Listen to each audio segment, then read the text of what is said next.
د سفر قصه عجب ده، هر انسان په خپل رب ده.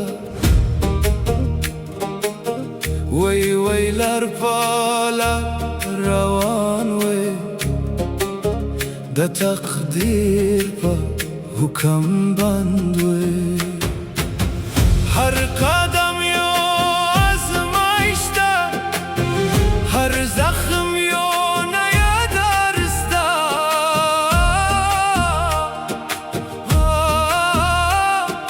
زالا هم سفر یم په خپل نصیب بندیم.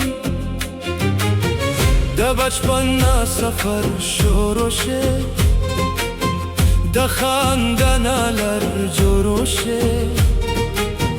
هر خیال د اسمان سوی، هر خواب یو نوی جهان سوی.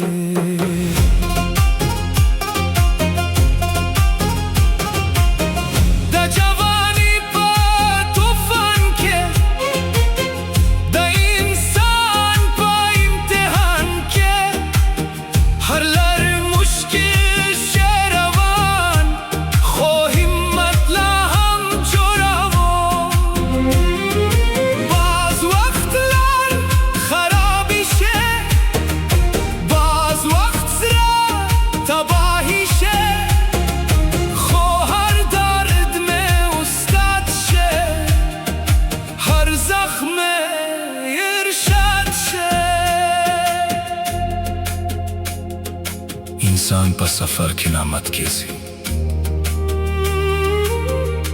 बल्कि जोश है. द दोस्तानो तब्दीली विनम, द दुनिया रंग बदल विनम. खुजाल हम कायम याम उम्मीद बंदियम. हर गरायो सबक दे, د هر لمحه یو حق دے. زه په خپل لار روان یم، د خپل هدف ایمان یم. دا کامیابی لار درلود ده، خو هر مشکل بنده سترون ده. زاله هم روان یم په خپل خواب باندیم. د زندگی هر سفر جوړ شه، د انسان هر غم دور شه. خو قصه له هم روان وی، هر انسان په خپل منزل شه. چې آخر منزل راشه، هر انسان خپل قصه ګوري.